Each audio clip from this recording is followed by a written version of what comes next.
Hello everyone. So today we are going to start with the next chapter, that is chapter number 3. It is electrochemistry. Firstly, we'll see that what is the meaning of electrochemistry and what we will study in this chapter. So ये वाला जो word है हमारे पास दो चीजों को मिला के बना है. One is electro and the second one is chemistry. Electro means कुछ electric current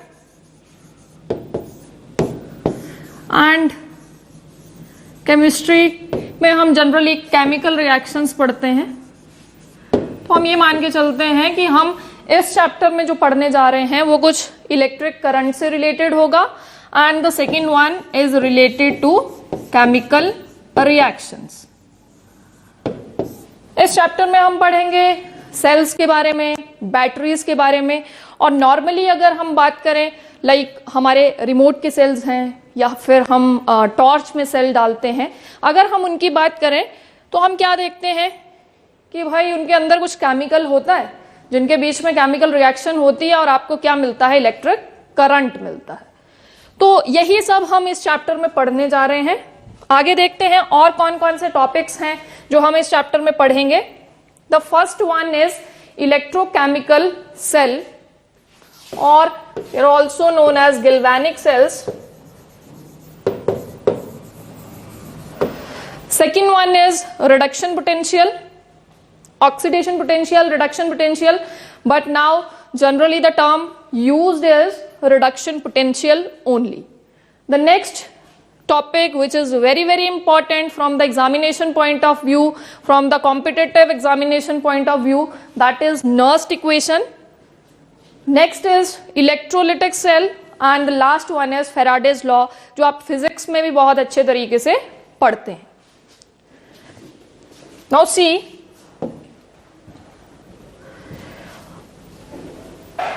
फर्स्टली जो इलेक्ट्रोकेमिस्ट्री है उसमें सबसे पहले एक एक्सपेरिमेंट किया जाता है. बहुत पुराना एक एक्सपेरिमेंट है. उसमें क्या किया गया कि एक बीकर ले लिया गया, उस बीकर में कॉपर सल्फेट का एक्वस सॉल्यूशन ले लिया गया. उस बीकर में क्या ले लिया गया, कॉपर सल्फेट का एक्वस सॉल्यूशन ले लिया गया एंड इन दैट एक जिंक की रॉड उसमें क्या कर दी गई, डिप कर दी गई. एक थर्मामीटर लगा दिया है, इसमें एक थर्मामीटर लगा दिया गया है एंड आफ्टर सम टाइम इस चीज को, इस बीकर को क्या किया गया, ऑब्जर्व किया गया कि भाई इसमें क्या क्या चेंजेस आपके पास आ रहे हैं. तो थोड़ी देर बाद यहां पे क्या देखा गया, जनरली ये कॉपर सल्फेट का जो सॉल्यूशन होता है it is blue in colour. Copper sulphate का जो सॉल्यूशन होता है it is blue in colour because इसमें कॉपर जो है it is in +2 oxidation state. Copper sulphate में copper is in +2 oxidation state, so its colour is blue. After some time क्या देखा गया, जब जिंक की रॉड को यहां पे ऑब्जर्व किया गया तो इसके वेट में क्या हुआ, कुछ लॉस हो गया. इसका वेट जो था वो क्या हो गया, कुछ कम हो गया. अब ऐसा क्यों हुआ होगा उसको हम आगे स्टडी करते हैं कि भाई जिंक की जो रॉड है जब हमने उसको कॉपर सल्फेट के सॉल्यूशन में डिप किया है, हमने एक्वस सॉल्यूशन लिया है कॉपर सल्फेट का और जिंक का रॉड उसमें डिप किया है, तो हमारे पास जो जिंक का रॉड है उसके वेट में क्या आ गई है, थोड़े. तो देखिए हमारे पास क्या है, हमने एक सिंगल बीकर लिया, उसमें कॉपर सल्फेट का एक्वस सॉल्यूशन लिया, उसमें जिंक का रॉड डिप किया, उनको थोड़ी देर ऐसे ही पड़े रहने दिया और उसके बाद उसको ऑब्जर्व किया कि भाई उनमें क्या चेंजेस आ रहे हैं. तो हमें क्या क्या चेंज उसमें देखने को मिला है. जब हमने जिंक की रॉड का वेट देखा तो उस वेट में थोड़ा सा लॉस हुआ है. इसको हम देखते हैं कि भाई ऐसा क्यों हो गया है, उसने अपना वेट क्यों लूज कर दिया है. सेकेंड थिंग, इसमें क्या देखी गई कि ये जो कॉपर सल्फेट का जो ब्लू कलर का सॉल्यूशन था वो धीरे धीरे क्या हो गया, वो ब्लू कलर फेड हो गया, वो ब्लू कलर क्या हो गया, फेड हो गया। One more thing which is observed in this experiment, that is कि यहां पे कुछ रेड कलर के प्रेसिपिटेट्स देखे गए। Some red coloured precipitates has been seen in this. और वो रेड प्रेसिपिटेट किस चीज के थे वो भी हम देखेंगे कि रेड प्रेसिपिटेट जो थे वो किस चीज के थे। और जो चौथी चीज इसमें ऑब्जर्व की गई वो ये थी, यहां पे हमने थर्मोमीटर लगाया है। इनिशियल स्टेज पे जब हमने टेम्परेचर नोट किया था वो हमने कहीं नोट करके रख लिया होगा, और जब हमने फाइनल देखा पूरा का पूरी तरह से रिएक्शन हो चुका है, जब हमने इसको फाइनली ऑब्जर्व किया है, तो हम क्या देखते हैं कि हमारे पास टेम्परेचर में कुछ राइज हुआ है। नाउ लेट्स सी कि हमारे पास क्या क्या हमने ऑब्जर्वेशन देखी। एक तो इसका वेट कम हो गया, दूसरा इसका जो ब्लू कलर का सॉल्यूशन था वो फेड हो गया, उसका कलर फेड हो गया। तीसरी चीज कि हमें रेड कलर के प्रेसिपिटेट्स दिखाई दिए, और चौथी चीज आपके पास क्या थी, that is rise in temperature. अब आप क्या देखते हैं कि जिंक और अगर आप कॉपर को दोनों को कंपेयर करें तो zinc is more reactive metal than copper. Now what happened कि जिंक जो था वो किस में कन्वर्ट हो रहा था, जिंक 2 पॉजिटिव आयंस में कन्वर्ट हो रहा था। And we know that in previous class, in class +1 और in lower standards we have already studied this thing कि अगर इलेक्ट्रॉन कोई आपका सॉलिड सब्सटेंस लूज करता है, it means that is known as oxidation. इसको हम क्या कहते हैं, ऑक्सीडेशन कहते हैं। इस जिंक की मेटल की जो आपके पास रॉड थी उसने अपने इलेक्ट्रॉन लूज किए हैं और उसके वेट में क्या हो गया है, थोड़ा सा लॉस हो गया। तो ये क्या हुआ, जिंक का ऑक्सीडेशन हो गया। अब जो ये 2 इलेक्ट्रॉन जिंक ने लूज किए हैं, जो जिंक ने 2 इलेक्ट्रॉन लूज किए हैं और उनको लूज करके ये किसमें कन्वर्ट हो गया है, जिंक 2 पॉजिटिव में। वो 2 इलेक्ट्रॉन कौन ले रहा है, those 2 electrons are gained by copper 2 positive, because in copper sulphate solution copper is present as copper 2 positive. वो 2 इलेक्ट्रॉन कॉपर 2 पॉजिटिव ले लेता है और किसमें कन्वर्ट हो जाता है, सॉलिड कॉपर की फॉर्म में कन्वर्ट हो जाता है। आपने घरों में भी देखे होंगे कॉपर के आपके पास जग हैं या फिर और कोई बर्तन है तो उनका कलर कैसा होता है, रेडिश टाइप होता है। तांबे का कलर कैसा होता है, रेडिश टाइप होता है।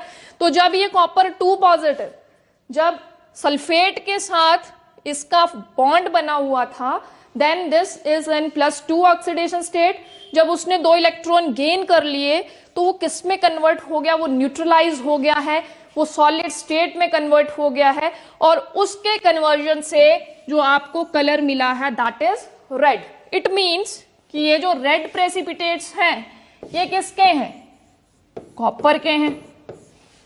ये किसके हैं, कॉपर के हैं। मतलब सॉल्यूशन में से कॉपर 2 पॉजिटिव निकल के किस में कन्वर्ट हो जा रहा है, bye gaining 2 electrons it is converted into solid copper. Now the next observation और क्या रही, it is the rise in temperature. It is rise in temperature. Temperature rise हो गया, रिएक्शन स्पॉन्टेनियस थी, अपने आप हुई, आपने इसको कुछ नहीं किया, खुद ब खुद जो रिएक्शन होती है that is spontaneous reaction. And spontaneous reactions के लिए जो डेल्टा जी की वैल्यू है it is always negative. Delta G की जो वैल्यू आपके पास स्पॉन्टेनियस रिएक्शन के लिए आती है इट इज नेगेटिव। और अगर कोई स्पॉन्टेनियस रिएक्शन अपनी मर्जी से हो रही है तो वहां पे क्या होता है, हीट का लॉस होता है। मीन्स हीट जो है वहां पे क्या होती है, इवॉल्व होती है। And such kind of reaction is little bit exothermic in nature. So due to that, due to the nature, due to its spontaneity, the temperature rises. अब हमें यहां पे क्या हुआ, हमने केमिकल्स लिए थे, we have taken copper sulphate, उसमें जिंक का रॉड डिप कर दिया।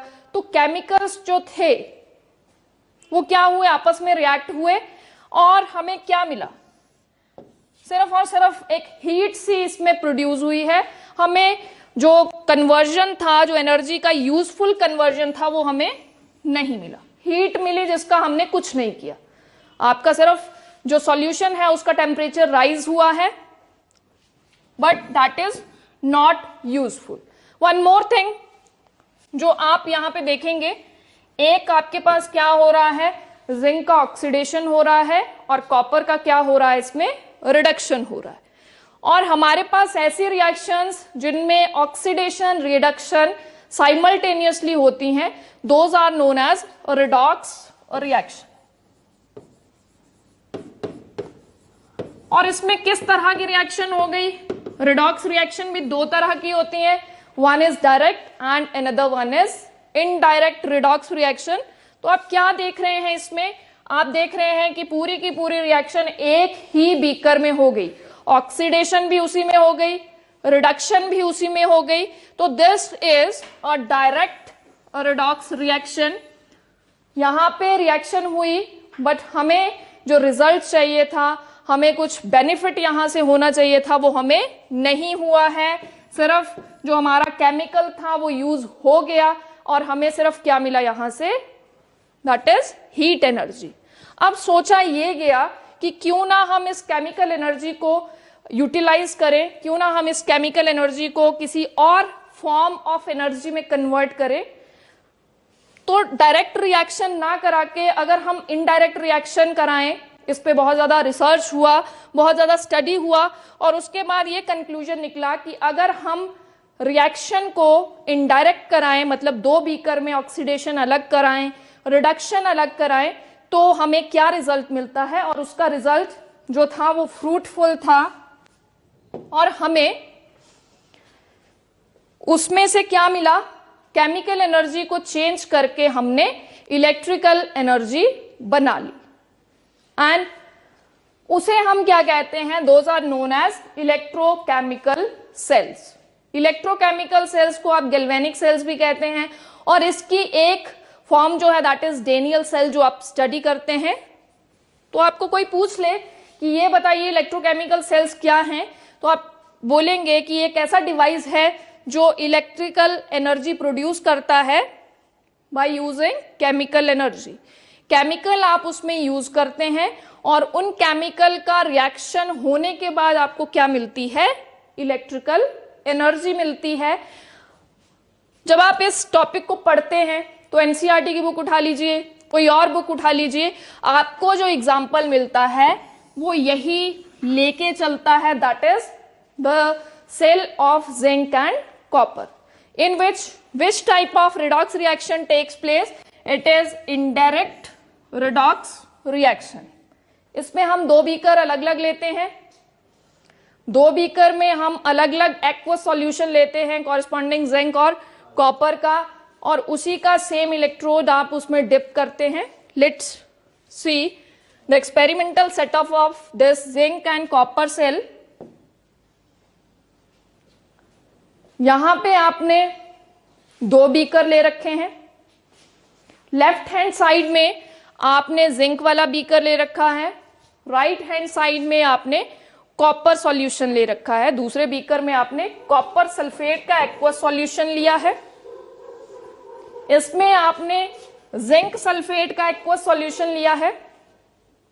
सेम जिस सॉल्ट का आपने सॉल्यूशन लिया है, जो मेटल उसमें है उसी की मेटल स्ट्रिप को आप क्या करेंगे, इस सॉल्यूशन में डिप कर देंगे, और जो मेटल की रॉड होती है that is known as electrode. जो मेटल की एक पतली सी रॉड होती है या पतली सी स्ट्रिप होती है उसको आप क्या कहते हैं, इलेक्ट्रोड, राइट। यहां पे आपने क्या किया, जिंक सल्फेट का सॉल्यूशन लिया, जिंक की रॉड इसमें डिप कर दी, यहां पे आपने कॉपर सल्फेट का सॉल्यूशन लिया और कॉपर की रॉड को डिप कर दिया। आफ्टर दैट आपने उनको एक्सटर्नली एक वायर से क्या कर दिया है, कनेक्ट कर दिया है, और इनके बीच में आपने एक एमीटर लगा दिया है which is use to measure the current.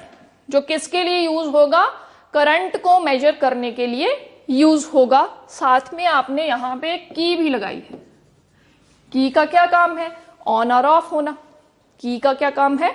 आप ऑन करेंगे, आप ऑफ करेंगे, छुड़ा देंगे तो ऑफ हो जाएगा सर्किट, जोड़ देंगे तो ऑन हो जाएगा सर्किट। अब ये पूरा एक्सपेरिमेंटल सेटअप है हमारे पास। दूसरी चीज कि भाई ये रॉड्स जो हैं वो आपने एक्सटर्नली कनेक्ट कर दी हैं with a metal wire, but ये जो सॉल्यूशन थे वो कनेक्ट नहीं हुए हैं, तो उनको कनेक्ट करने के लिए आपके पास एक और चीज है which is known as salt bridge, जो आपके दोनों बीकर में जो आपके पास एक्वस सॉल्यूशन पड़े हैं उनको कनेक्ट करने के लिए आपने यूज किया है।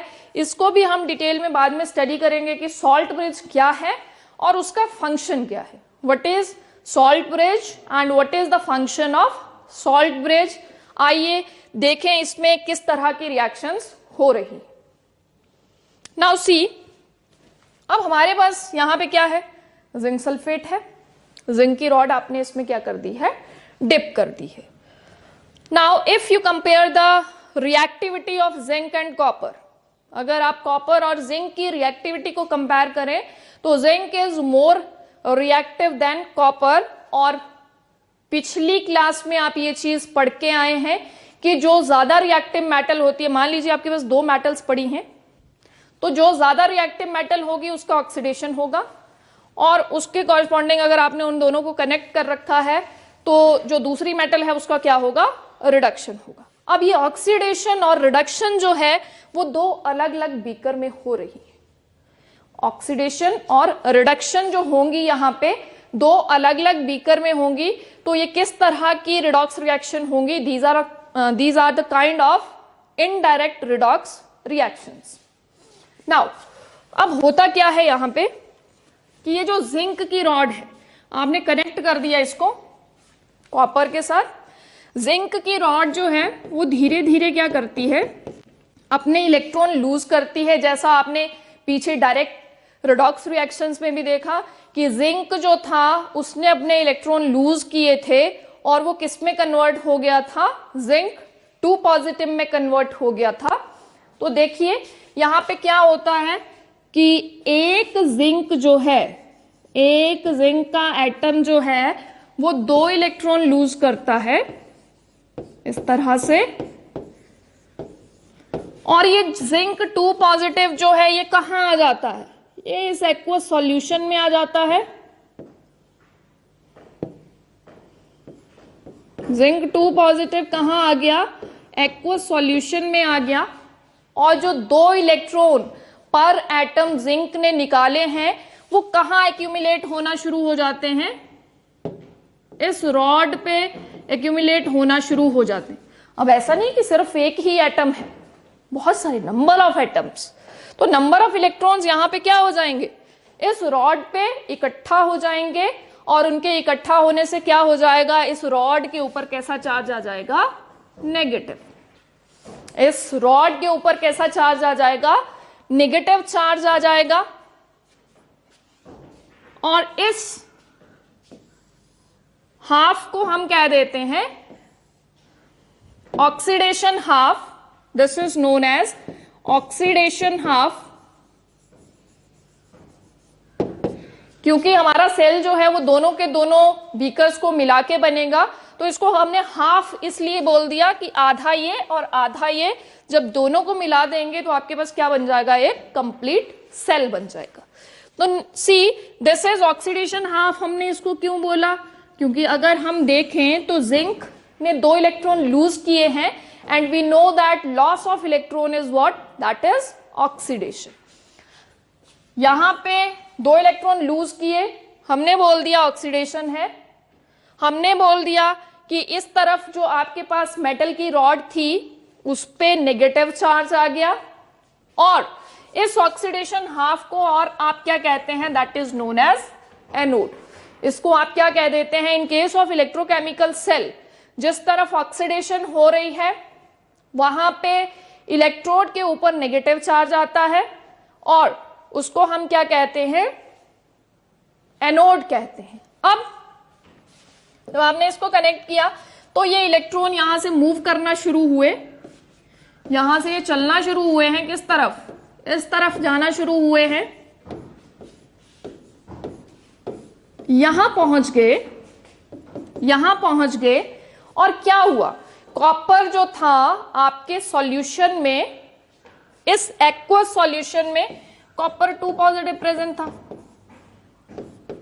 अगर आप एक्वस सॉल्यूशन को देखें तो कॉपर सल्फेट कौन सी फॉर्म में कॉपर यहां पे प्रेजेंट होगा, it is present in the form of copper 2 positive. अब हर एक जिंक जो है वो 2 इलेक्ट्रॉन लूज कर रहा है, और यहां कॉपर को कितने इलेक्ट्रॉन्स की रिक्वायरमेंट है, दैट इज ऑल्सो ऑफ 2। तो हर एक जिंक ने 2 इलेक्ट्रॉन लूज किए और कॉपर ने वो 2 इलेक्ट्रॉन क्या किए, गेन कर लिए। इस तरफ जो रिएक्शन होगा उसे देखिए, that is copper 2 positive gain 2 electron which has been lost by zinc and it is converted into copper, solid form में कन्वर्ट हो गया कॉपर। और जब ऐसा हुआ है तो धीरे धीरे सॉलिड फॉर्म जो है वो यहां पे इस मेटल जो इसका स्ट्रिप है उस पे जमना शुरू हो जाता है, उस पे क्या होना शुरू हो जाता है, उसका डेपोजिशन शुरू हो जाता है, वो इकट्ठा होना शुरू हो जाता है। और अगर उस पे नेगेटिव है तो इस पे कैसा चार्ज आ जाता है, आपके पास पॉजिटिव चार्ज आ जाता है। इस पे कैसा चार्ज आ जाता है, पॉजिटिव चार्ज आ जाता है। अब हमारे पास जो सेल्स हैं उनमें एक चीज और होनी चाहिए कि भाई उनके जो सॉल्यूशन रहने चाहिए वो इलेक्ट्रिकली न्यूट्रल रहने चाहिए। वो कैसे रहने चाहिए, न्यूट्रल रहने चाहिए। बट आप क्या देख रहे हैं यहां पे कि इस मेटल की जो आपके पास जिंक की रॉड थी वो धीरे धीरे डीके हो रही है, धीरे धीरे कम हो रही है, उसकी ऑक्सीडेशन हो रही है।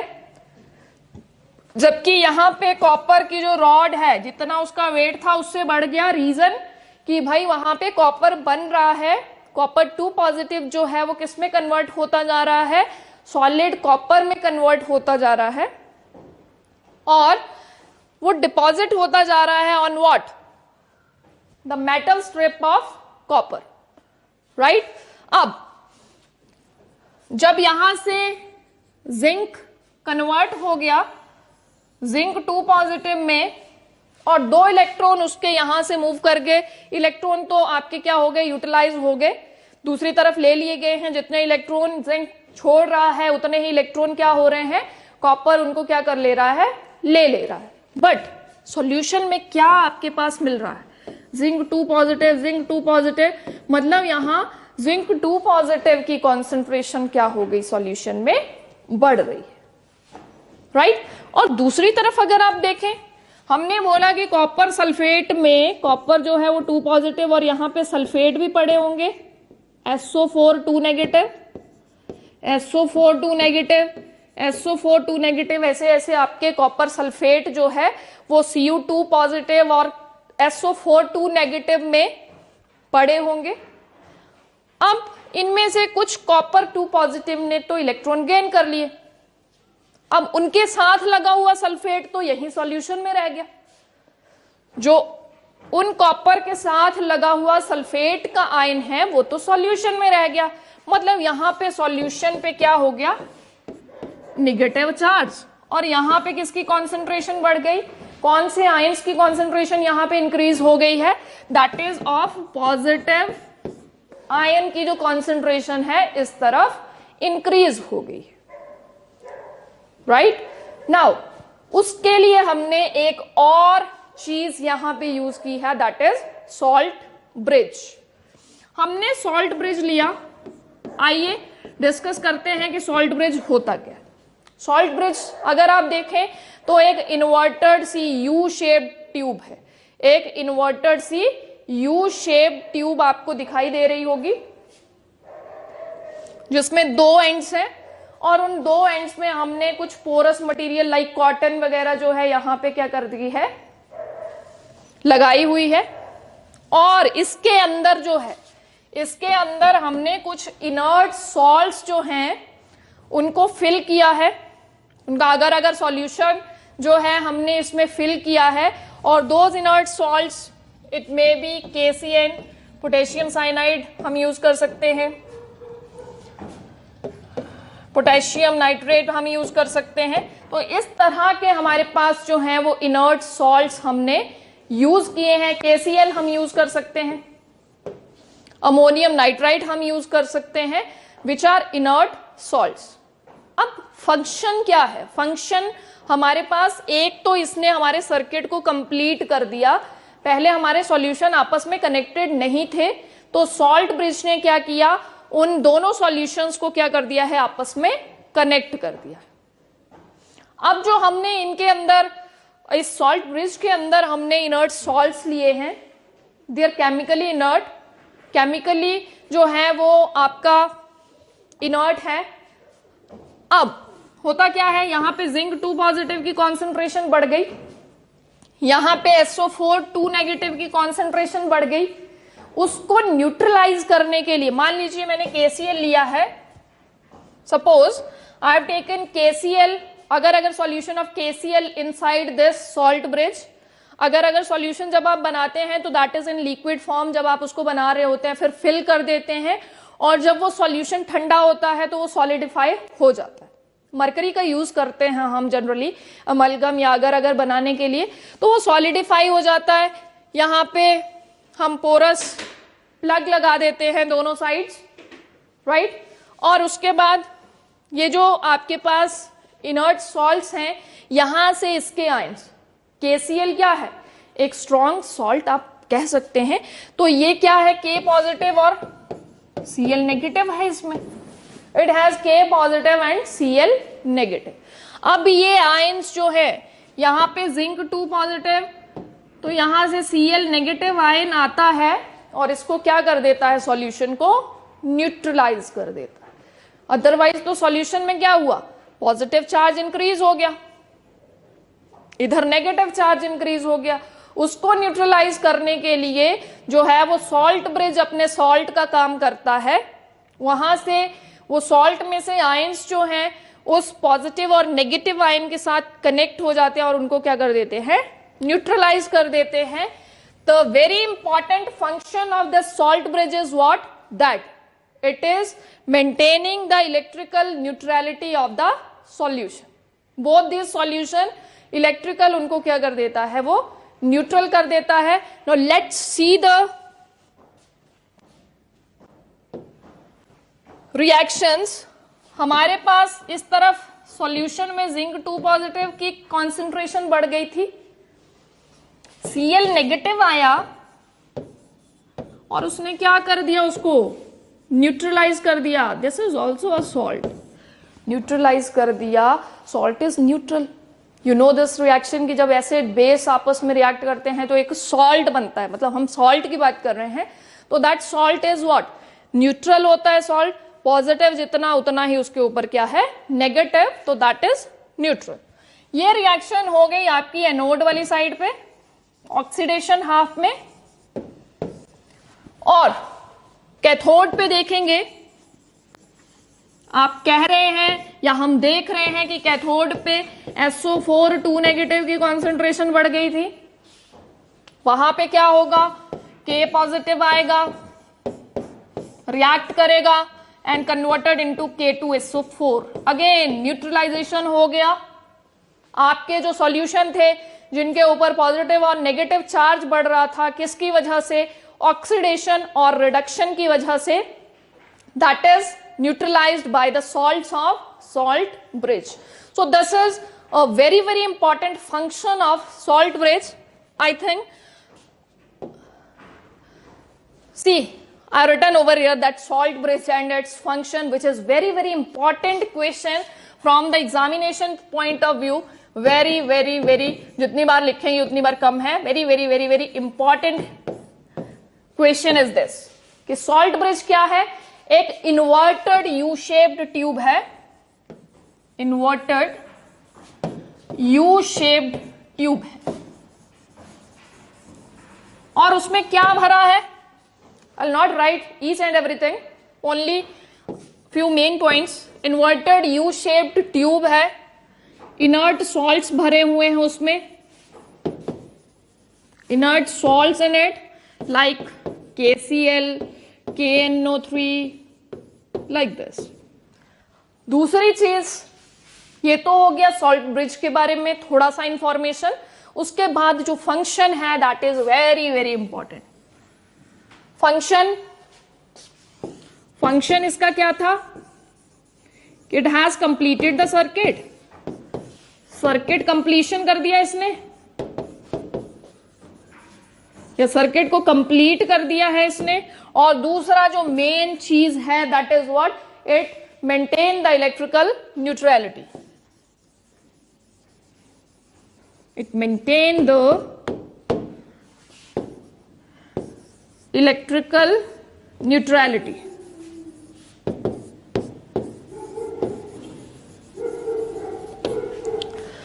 तो सॉल्यूशंस को न्यूट्रल कर दिया है इसने। तो this is very important question. The next thing is representation of the cell. अब कोई हमें बोलेगा कि जिंक और कॉपर का सेल है तो हम इतना बड़ा सेल बनाना मतलब हमें अच्छा नहीं लगेगा, कौन बनाता रहेगा इतना बड़ा। 2 बीकर लगाइए, उसमें मेटल्स की रॉड डिप करिए, उसको कनेक्ट करिए, उसमें सॉल्ट ब्रिज बनाइए, उनको लेवल करिए। तो ऐसा हम बिल्कुल नहीं करते हैं। हम सेल को कैसे रिप्रेजेंट करते हैं वो देखेंगे। और एक चीज आप और ध्यान में रखिएगा, जो हमारे पास इलेक्ट्रोकेमिकल सेल हैं उसमें लेफ्ट हैंड साइड में हमेशा और हमेशा क्या होता है, एनोड होता है। इस तरफ क्या होता है, इस तरफ एनोड होता है, और इस तरफ क्या होता है, कैथोड होता है। तो सेल को जब हम रिप्रेजेंट करेंगे उसको भी उसी तरीके से रिप्रेजेंट करेंगे जिस तरीके से उस बड़े से डायग्राम में हमने उसको रिप्रेजेंट किया था कि इस तरफ एनोड और उस तरफ कैथोड, या इस तरफ ऑक्सीडेशन और उस तरफ रिडक्शन। उसको याद करने का एक तरीका हमारे पास क्या है,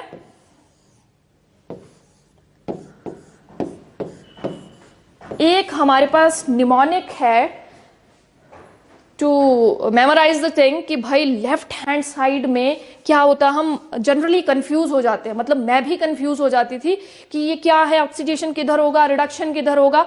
तो आपको याद करने के लिए एक तरीका ये देखिए, L stands for left,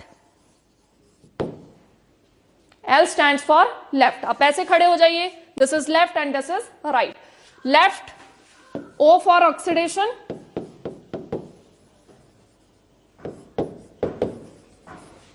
A for anode and N for negative। बाकी दूसरी वाली साइड जो है वो बिल्कुल इसका अपोजिट होगा। आप इसको याद कर लें। जब आप इलेक्ट्रोकेमिकल सेल की बात करें तो आप अगर इस चीज को याद कर लें तो आपको दूसरा जो है वो बिल्कुल उसका अपोजिट होगा कि लेफ्ट हैंड साइड पे ऑक्सीडेशन होती है, उसको हम एनोड बोलते हैं, और जो हमारे पास इलेक्ट्रोड आता है उस पे कैसा चार्ज आता है, नेगेटिव चार्ज आता है। That side is negative. तो अगर हम दूसरी साइड की बात करें तो लेफ्ट के अपोजिट राइट, ऑक्सीडेशन का अपोजिट रिडक्शन, एनोड का अपोजिट कैथोड, और नेगेटिव का अपोजिट पॉजिटिव। तो इनमें से सिर्फ एक चीज याद करिए, दूसरा directly opposite to that, right. तो लेफ्ट हैंड साइड पे ऑक्सीडेशन होगा, ऑक्सीडेशन को उस वाले हाफ को हम एनोड कहते हैं, और वहां पे कैसा चार्ज आता है, negative. But this thing is only applicable for the electrochemical cell. Now let's see that how to represent the cell. Representation देखिए सेल का,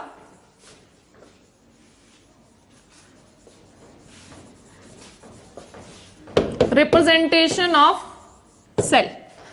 यहां पे आपके पास सबसे पहले लेफ्ट हैंड साइड में जो आपके पास इलेक्ट्रोड होगा, इलेक्ट्रोड लिखेंगे, उसका स्टेट मेंशन करेंगे, and electrode is always in solid state, mention कर दिया। उसके बाद this is potential difference between that metal electrode and the solution. जो पॉजिटिव हमने बोला था ना कि जिंक 2 पॉजिटिव हमारे सॉल्यूशन में क्या हो गया, जनरेट हो गए। मेटल पे कैसा चार्ज आ गया था, उस रॉड पे कैसा चार्ज आ गया था, नेगेटिव चार्ज आ गया था। तो एक पे पॉजिटिव एक पे नेगेटिव, ये सिंगल लाइन रिप्रेजेंट कर रही है उसी डिफरेंस को between electrode and over here We'll take the electrolytic solution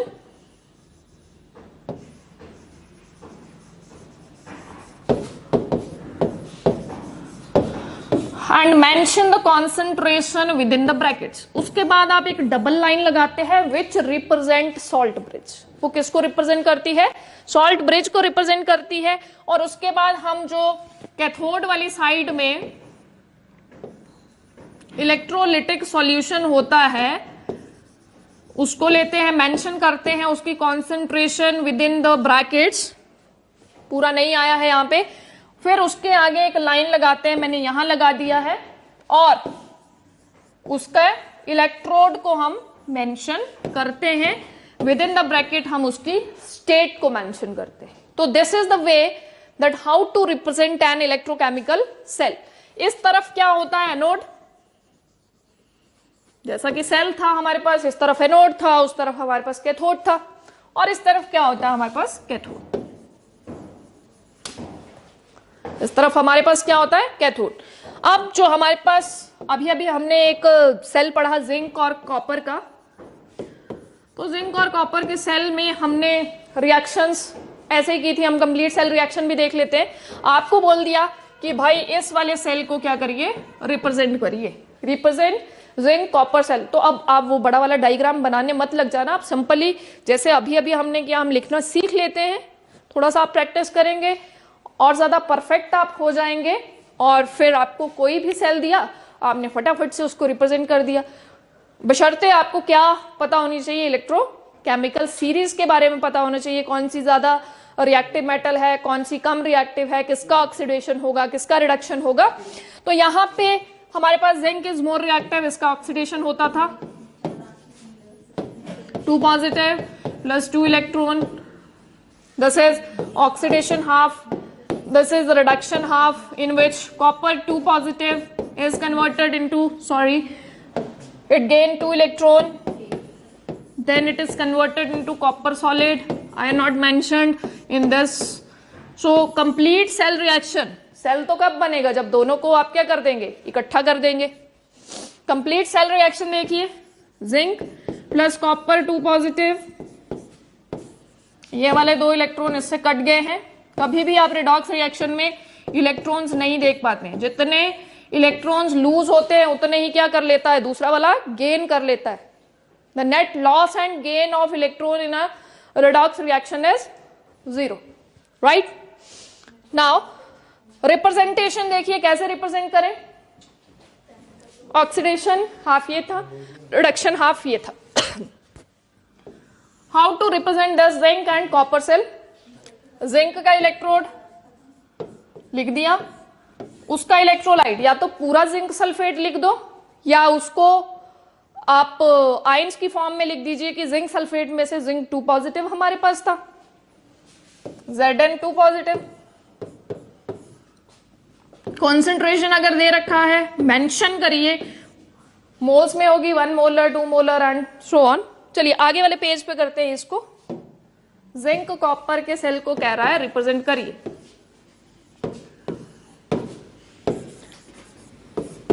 electrode एक सिंगल लाइन लगाएंगे, उसके बाद उसका इलेक्ट्रोलाइट लिखेंगे, either it is zinc 2 positive, और मैंने स्लैश लिख दिया है, जिंक सल्फेट लिख दीजिए, mention the concentration, suppose it is 1 molar, suppose it is 1 molar, mention कर दिया है उसका कॉन्सेंट्रेशन, डबल लाइन लगाई है which is for salt bridge. After that copper sulphate आपने लिया था इलेक्ट्रोलाइट, यहां पे फिर क्या लिखते हैं हम? इलेक्ट्रोलाइट सॉल्यूशन लिखते हैं, और you can write copper sulphate completely, suppose it is also 1 molar. Again electrode potential जो डिफरेंस है आपके पास वो, एंड आफ्टर दैट इसका electrode. So this is the way that how to represent a cell, an electrochemical cell. Now see the next thing. We have some common cells like copper और silver nitrate का हमारे पास क्या है? Cell है। इसमें हम देखेंगे कि एक कॉपर है और एक सिल्वर है। इसको कैसे रिप्रेजेंट करें? पहले हमें ये चीज पता होनी चाहिए कि किसका हमारे पास ऑक्सीडेशन होगा, किसका हमारे पास रिडक्शन होगा। तो यहाँ पे कॉपर और सिल्वर की जब आपने रिएक्टिविटी को कंपेयर किया है तो silver is very less reactive. Generally आप ऑर्नामेंट्स बनाते हैं, गहने पहनते हैं ना आप सिल्वर या गोल्ड के, तो ये इनकी ऑक्सीडेशन नहीं होती है, इजीली ऑक्सीडाइज नहीं होते, तभी तो आप उनके क्या बनाते हैं, ऑर्नामेंट्स बनाते हैं। और अगर इनका ऑक्सीडेशन हो जाता तो क्या होता, आपने डाला है कुछ और कल सुबह तक क्या होता, गायब, अगर उनकी क्या हो जाती ऑक्सीडेशन। तो ये वाली जो मेटल्स हैं लाइक सिल्वर है, गोल्ड है, प्लेटिनम है, जो ऑर्नामेंट्स बनते हैं वो इन्हीं के बनते हैं because they are least reactive metals. अब जो कम रिएक्टिव है उसका रिडक्शन, जो ज्यादा रिएक्टिव है उसका ऑक्सीडेशन। ऑक्सीडेशन, अब पिछले वाले में हमने क्या देखा कि कॉपर का तो भाई रिडक्शन हो रहा है तो कॉपर का रिडक्शन ही होना चाहिए, नहीं, ये डिपेंड करता है वो दूसरी तरफ किस चीज से कनेक्ट है। तो कॉपर का यहां पे क्या होगा, ऑक्सीडेशन होगा, यहां पे लिख लेते हैं ऑक्सीडेशन हाफ, सेल रिएक्शन ये है।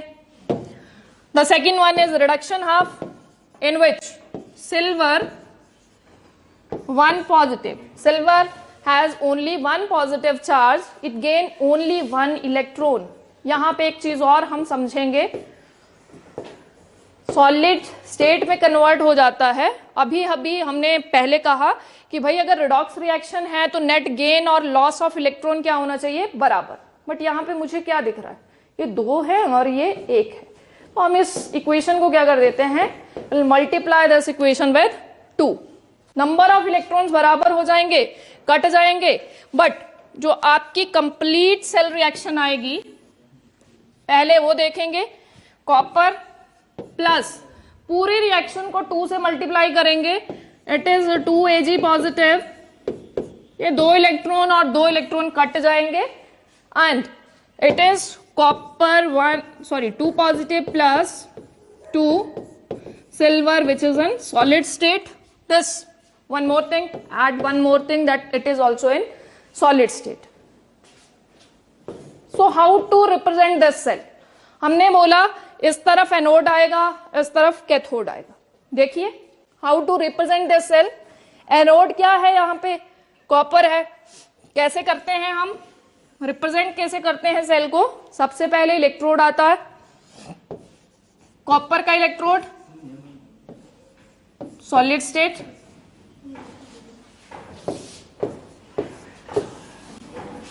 potential difference, single line shows the potential difference between the electrode and electrolytic solution. Copper 2 positive, mention the concentration if given to you. Double line shows salt bridge. After that again silver का आपके पास क्या आ जाएगा, salt आ जाएगा। Mention the concentration, single line, and this is electrode of silver on right hand side. So this is the way to represent an electrochemical cell. But आपको क्या पता होना चाहिए उसमें कि कौन सी ज्यादा रिएक्टिव मेटल है और कौन सी कम रिएक्टिव है। जो ज्यादा रिएक्टिव है ऑक्सीडेशन उसका, जो कम रिएक्टिव है उसका रिडक्शन। ये चीज मैंने आपको पहले भी बताई कि भाई सिल्वर जो है वो ऑक्सीडाइज नहीं होता, अगर वो ऑक्सीडाइज होता तो हाथों में अगर आपने कुछ डाला है गायब। सिल्वर है, बनाते ना ऑर्नामेंट्स, पायल बना ली, अगर वो ऑक्सीडाइज होता तो क्या होता, आज बनाई है 2-4 दिन बाद गायब होती है ना, कि ऑक्सीजन के साथ अगर रिएक्शन हो जाता तो वो क्या हो जाती, गायब हो जाती। Is it clear? तो आपने इलेक्ट्रोकेमिकल सीरीज पढ़ी है, ध्यान से पढ़िए कि कौन सी मेटल्स रिएक्टिव हैं, कौन सी मेटल कम रिएक्टिव हैं, कौन सी ज्यादा रिएक्टिव हैं। तो this is all for today. I will give you one example, ये आप खुद करेंगे, इसको आप खुद करेंगे। And one more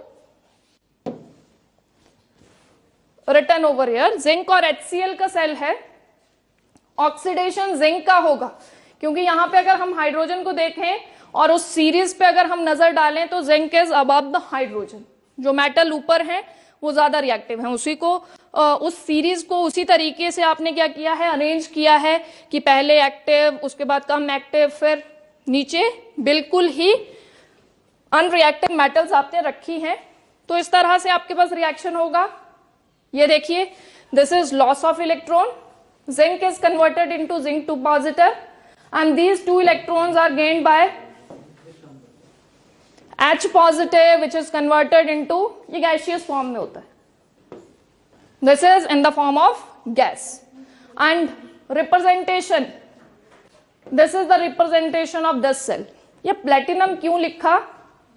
standard hydrogen electrode हमारे पास होता है जिसमें हम इलेक्ट्रोड लेते हैं प्लेटिनम, जिसमें हम कौन सा इलेक्ट्रोड यूज करते हैं?